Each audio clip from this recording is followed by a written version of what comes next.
Hello, everybody, and welcome to EduMatch. Follow along with us at bit.ly/tweettalk73, as well as on Twitter with the hashtag EduMatch. Speaking of EduMatch, did you know that you could be the featured person of the day? If you sign up at edumatch.org, then, yep, Rochelle is a featured person of the day today. So shout out to Rochelle.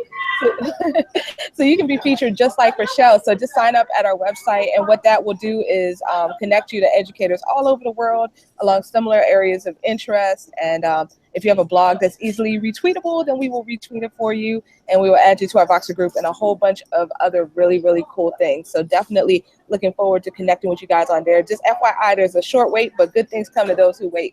So today we are going to be talking about 360 in learning spaces. So super excited. As y'all can see, we have a full house. So we have our moderator, Jamie Donnelly, and we also have quite a host of people. So I'm going to go ahead and turn it over to y'all to let y'all introduce yourselves and to take it away.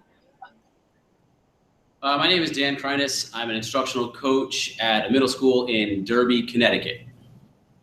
And my name is David Butler, Customer Success Manager for Nearpod.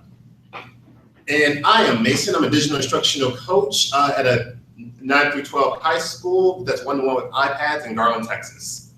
And Rochelle Post from Pittsburgh. I teach Spanish and STEAM grades 7 through 12. I'm Jamie Donnelly. I am marketing with Atomic Learning and EdTech presenter. Awesome, awesome. So super excited for this panel. So cannot wait to hear all of the great things that y'all have to say and sharing your experiences with 360.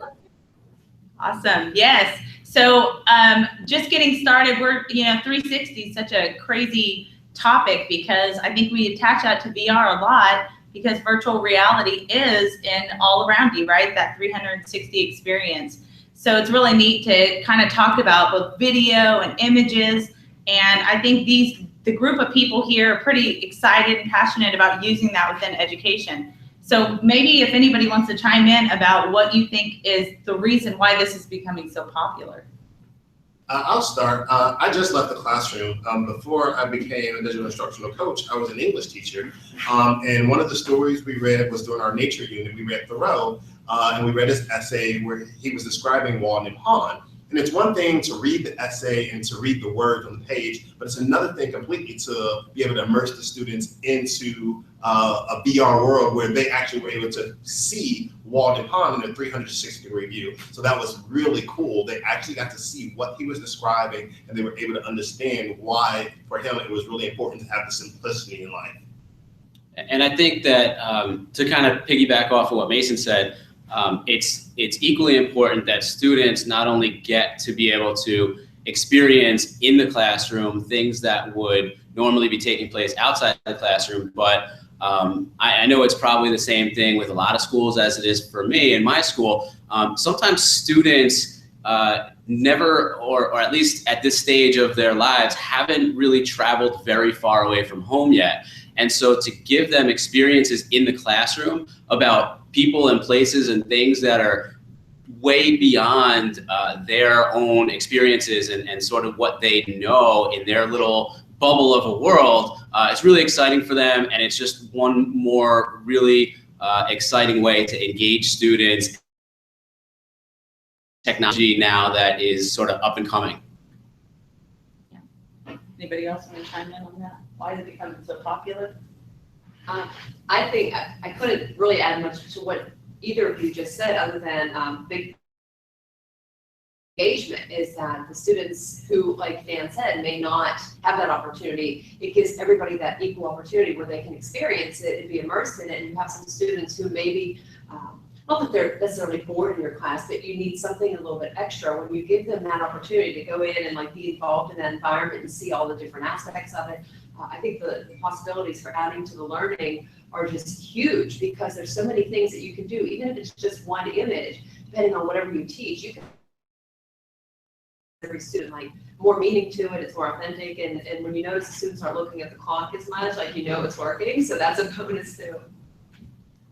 I think it's actually a good time to have a conversation about 360s because right now being at the Pioneer Summit with Nearpod and having an opportunity to connect with educators and instructional technology and consultants and everybody that's out using this product, it's kind of nice to have the opportunity to be able to talk about how Nearpod is offering that opportunity. I know for me personally, whenever I share VR, that's the first thing that I show everybody because everybody could be on. It's always consistent. It applies to the masses. Can't always do that with all these tools. So it's really nice to use something like that to get everybody on board at the same time. So what can you guys share as far as like how Nearpod has given you the opportunity to easily use 360s with what you're doing in education? One of the things that I like is Nearpod is device agnostic. So I was at a school where we had Chromebooks, and then now I'm at a school where we have iPads. And so it doesn't matter which device you have. If you're BYOD or one-to-one, you can use Nearpod and that device to bring VR into the classroom. For me, Jamie knows this, and you know, one of my passions and projects right now is to bring more VR into my school, and ideally through using headsets. But with Nearpod and other tools like it, you don't necessarily need headsets, and that's what I like. You could have any internet connected device, essentially phone or an iPad. It might not be quite the same experience, but the students could hold it up and look around and get a similar feel for if they were actually in the place that the 360 is happening in. And what I enjoy about the Nearpod offering is the scope of the different experiences that teachers can add into their lessons. When we partnered with Cities 360, we've got a library of over 2,000 360s ready to go. And you know, when I was in the classroom, I would have loved to have used that because it would have been great to show that this is what Egypt looks like and this is what China looks like. The fact of the matter is, with some of those 360s, some of our kids have been there. Nobody's going to Mars, but Mars is there. Nobody's going to the moon, but the moon is there. And it's not an illustration, it's not a mock-up, it's real photographs. And that, I think, was mind-blowing when I first used it. Yeah, definitely. Do you want to add anything to that on how you're using Nearpod? Yeah, well, at the end of last school year, I teach a Spanish reader about South America, and the students have read it every year, and I can show videos and talk about it. And I noticed that this past year, using Nearpod, I brought in a lot more students and their engagement, and they were fascinated by being able to walk around these places they were reading about. It's one thing to show videos, but it's a totally different thing whenever you can immerse them in the environment. And the nice thing also is that I had students who were we were talking about this morning here at the summit, is that they really didn't want to use any type of technology. And some of those students who were so apprehensive and hesitant and outright like, I don't want to use technology, used Nearpod, created lessons, led them in the classroom, and you know, totally changed their perspective and really broke them in. So I just think the potential that it offers for any content, for any level, whether you're in education or not, I mean, you can use it anywhere. And it just, you know, like the chance to explore and things that you can do with it are just awesome. I think the coolest part about all of this is to be able to see our kids have personalized learning experiences. It's not about what I want you to see on this piece of paper, your stuff, or this video that I'm showing. This is all the view you have. I like that every kid could be in the same 360 and they can all be experiencing it in a totally different way. What's interesting to them is what they're looking at. What's going to help them in their learning growth, that's what they're looking at. And so what would you guys say as far as tools go, or even classroom engagement, or what you've seen impact our students in the way that we're offering a personalized learning experience using virtual reality 360s?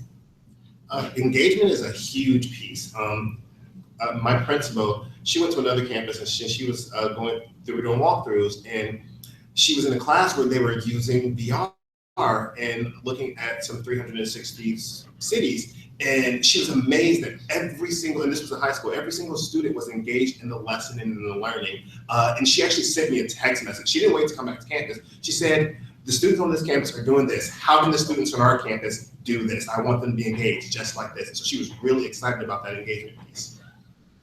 Yeah, and I think it works across levels because I've seen it used with elementary school students very well, and I've seen it used with teachers very well. You know, obviously, you know, students, they want to jump in and they enjoy that, and that's one thing, but it's just as difficult to pull teachers out of it during a PD as it is sometimes for the students. Okay, we have to move on, and teachers don't want to do that because they're so busy engaging and having fun with it. Yeah, our teachers seem to sometimes be the most resistant, and even more so than our students, especially with technology. And it's really nice to hear that even our teachers are super enthusiastic. Yesterday we had a conversation with Nearpod, like, what is the problems we run into in sharing technology? And it's funny because when I'm sharing these tools, I don't have a problem with them being engaged or wanting to try it. I have a problem with offering them products that are free.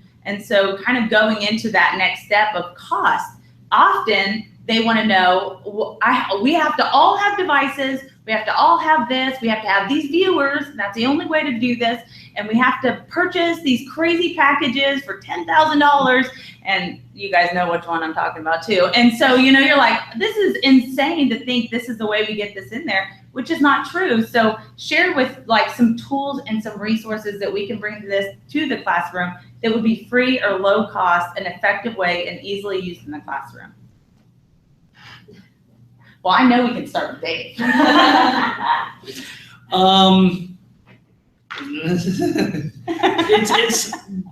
The platform is not as expensive as some other optional tools are, and what's great about it is that it is device agnostic.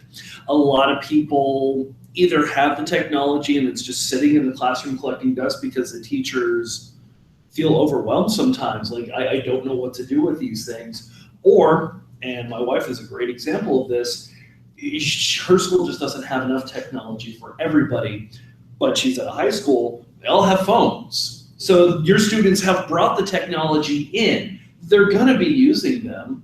You can either yell at them for being on Snapchat and Facebook, or you can have them take that and use it towards education using a platform such as Nearpod. And I think that's one of the best things about it, not just from a technological standpoint, but literally from a cost saving standpoint. Some of the things that I've seen is even in a device-less classroom, you have some educators who are using maybe Nearpod, but just from their end, or maybe something like YouTube, where they have the 360 views in some of the YouTube videos, and they'll use their interactive whiteboard, and they'll just bring the whole class and immerse them in that experience through their interactive whiteboard, and so they're able to get this immersive experience. It's not on an individual device. Another option is, we do have lots of students who bring their own cell phones. I think it's at 90% of high school students, and there's some dollar stores and some cheap Amazon cardboards that you can purchase, and you can get those in the hands of students with the powerful devices that they already have in their hands to bring VR to them at a low cost. You didn't hear from me last time. I mean, everything, I of course agree with everything they said, and I have a lot of students who, yeah, they're always on the Snapchat and all those tools, and they have the technology with them, and I teach a course with 8th graders, and it's in STEAM and emerging tech, and one of the things that we'll be working on is virtual reality. And so in my classroom, I have a bunch of different, I have Google Cardboard, I have some other tools that are there, and some of the students have seen them, and they assembled them, and they wanted to use them, and it's funny to see their reaction when they take it off, because they're doing like a roller coaster one. But some of them even got some of these tools over the holidays as gifts or for birthday gifts, and a few of them saw what I had in the classroom and asked their parents if they would order them some things, and they found some great deals on like Amazon or I mean different websites. And so I think that there are so many options that are out there today. It just takes like finding something, and I mean, if there's a cost involved, you know, talk to people first and find out and get some kind of an idea of like the benefits of it and what it offers for sure. Don't go spending like $10,000 or whatever it is for something, because sometimes the best tools, like there is no cost, they're free and readily available for anybody to use. Or maybe you can find a classroom to share with if you're connected, and you know, people just put the word out in one of the learning communities and say, hey, does anybody have something I can try out, and then go from there. One of the moderators that we were hoping to have today with CoSpaces was they're killing it right now. It's free for every student to create their own 360 worlds, And so to have that as an option to be able to offer our students beyond just the experience, which is fantastic, but now moving in towards, creating and engaging in that activity. And actually it's kind of cool because I have some ideas on implementing co-spaces around me. So our created stuff into Nearpod. And so kind of, doing some app smashing, because that's absolutely how we can share what our kids are creating, what they're doing, how to engage with their activities. So I'm really excited because I think this is going to be an opportunity for all of us to really just change the way that we are offering this opportunity of an experience. It has to start there. We all start with an experience. We get the buy-in there. But, what would you guys say is the next step to really, beyond just this experience, what do you see is necessary for our kids to really fully be immersed in these 360 experiences and also be creators of the content? One of the things that I was noticing is at the Consumer Electronics Show in Las Vegas this year, January, earlier this month, it's just been the promotion of VR and AR and how you can bring that into just our normal world. And we know that when it gets into just the normal world, it penetrates the classroom. And I think that the exposure that it's getting is going to lend itself to going into the classroom where educators are going to start to pick up on it. Because I know the way I think, I see something that's going on in business or that's going on in gaming or anything else, and I'm always thinking, okay, what applications does this have in the classroom? Yeah. What I think is one interesting avenue that we're starting to see is I feel like the initial sparkle for VR for 360 is here, it's set, it's now adapting it to usage in ways that aren't readily apparent right off the bat. I was at a science classroom some months ago in Tennessee, and she was using the VR not to show, hey, look at this place and where we are, but they were actually on a hunt for an augmented or adaptive biotechnology. And then they would take a screenshot and write about it. So using that as not just a means to an end, but as a tool to go further into the topic, when people start doing that, then I think you'll really see the depth sort of blossom and open up. Yeah. And I think that it, kind of minimizing even the topic and how we use it is not, the point of VR or the point of 360s or augmented reality is to give the opportunity to be fully engaged. So it's not saying that you have to use VR for everything, because I don't think that's true, or AR or 360s for everything, but it's an opportunity, like you said, to maximize the use of a tool for the benefit of your kids. And I know Rochelle does a fantastic job. I mean, she can learn something one day and the next day it's in her students' hands. So what would you say has been really impactful for your classroom as far as implementing some 360s or virtual reality and what you guys are looking for in the future? Well, definitely Nearpod was and I wrote about this a couple of weeks ago about top 12 things, or 12, not top 12, because I didn't rank them, but 12 things that made a difference in my classroom last year. And in Nearpod, I refer to as being like the game changer, because it really was something that sparked such a change in my students and their engagement, becoming leaders in the classroom. And it was so nice for me to just swap out and become the student, let the students lead and be involved in the lesson and see, what it had to offer. And I didn't know all there was to know about it. And I know sometimes teachers, educators, administrators are kind of afraid, in a sense, to try something new, because it might seem just the concept of VR might seem wow, that's so difficult. And sitting here with Jamie, I'm I need help. Even with Snapchat and things, I don't know everything there is to know. I will try. But I think the best advice is in your own classroom or whatever your experience is, if you're just looking for some way to change one thing, or look at what content you're teaching now and think, is there anything that is talked about in this, say you're reading a book or you're teaching about a period in history, is there anything that you are working on that you might be able to find somewhere and immerse the students really fully in that experience? And it could come midway through your lesson, or that could be your hook into the lesson, hey, check this out. And the students walk in and you've got one headset and you get turns, you have stations or something set up. And Nearpod is great for that, because there, like you said, there's so many available things that are on through the website that you can create for your classroom. And I think it just takes that one step. You just got to go for it. All right, this one's gonna be challenging for Dave. This is our last question, because I know Sarah's like looking down at her clock and giving us the look, and drinking Starbucks. But you know, what we're like, there we go.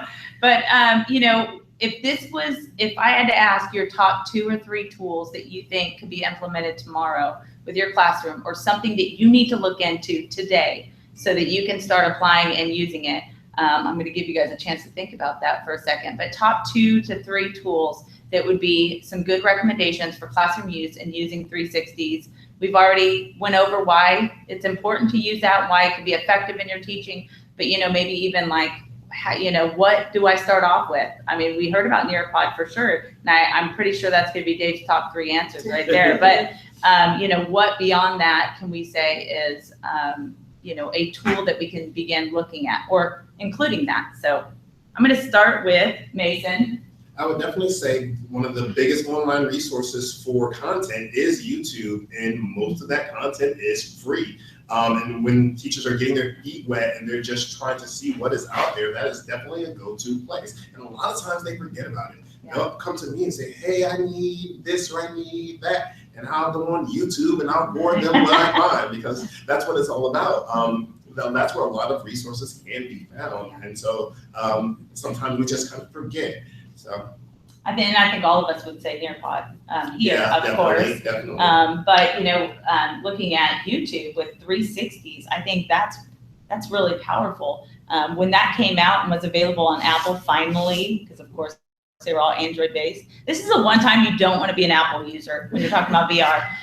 But you know, with that, it's like, oh my gosh, dang it, this is available. I really want access. When it finally came out, it was like, oh, this world of opportunity, not just for us as viewers, but for creators. You know, people that are going out and creating these 360 experiences are just dabbling into the opportunity there. So really good call on YouTube, because I think that's you know, an obvious, but really just most people don't realize that's out there yet. Okay. No, actually, and I was very lucky because very soon after I came into Nearpod, we had an experience with an Israeli team that's competing for the Google X Prize, which is basically the first organization that puts an unmanned rover onto the moon is going to win this thing. And so what they did was they took Nearpod and they partnered it with a communication tool. I think we used GoToMeeting. Mm-hmm. And that I think is really useful, because not only do you have the visual of Nearpod and the visual of these 360s and looking around, but the person who is showing you these things doesn't have to be on the same continent. So there were schools in Florida and schools in New York and schools in the UK that were being taught about the moon and what this rover was going to see by astronauts in Israel. So it was like, so they loaded up, you know, a couple of those moon 360s that I told you about. It's like, when our rover gets onto the surface, this is what they're going to see. Let's take a look and let's talk about all of these things. And I think giving it that extra added dimension that a lot of teachers don't even know you could do with it is mind-blowing and reaches out to the students in a way I never thought possible when I was in the classroom. Yeah. It's crazy how much is coming about, the opportunities. Well, so following it, like the YouTube. She has a million tools. No, for this area, it's something that's fairly new to me. And I mean, the Nearpod for sure, YouTube is great. And that's something that I just came across. I had no idea up until 4 or 5 weeks ago. I just found that. I was like, oh, okay, so now I know that one. You know, CoSpaces to go into that. But even using like Bunsy as a presentation tool, there are some things that you can add into that are animated and panoramic views and different things. And so that's even just something where with YouTube, you can pull videos in from YouTube, and that can be a part of it as well. So that's kind of like you get the Nearpod, do the app smashing thing too. You can put all of these different things in and really make a great experience for them. Yeah, I was just gonna say, some of the tools that we've talked about today, I have put together a blog post of top 10 recommended. Of course, we have Nearpod on there. We have CoSpaces on there. We have Adorable, which we're looking at as having kind of a back channel for our EdCamp Global event for our students coming up next month. Having a place for kids to meet in this virtual world all over, with educationally focused and breakout areas. It's fantastic. So I think the opportunities our kids are going to have here in the future is enormous. And I'm super, super excited to hear all of these tools that are going to be implemented. And Sarah, thank you so much for giving us an opportunity to share these different resources and talk about our passions and enthusiasm. Thank you so much. You guys are awesome. So definitely we're about to close it out. But before we do so, I wanted to ask Jamie to take this opportunity, since Jamie's on panel with us. Jamie, could you please tell us a little bit about EdCamp Global classrooms coming up? Yeah, I'm pumped because we have, and Sarah is one of the organizers as well.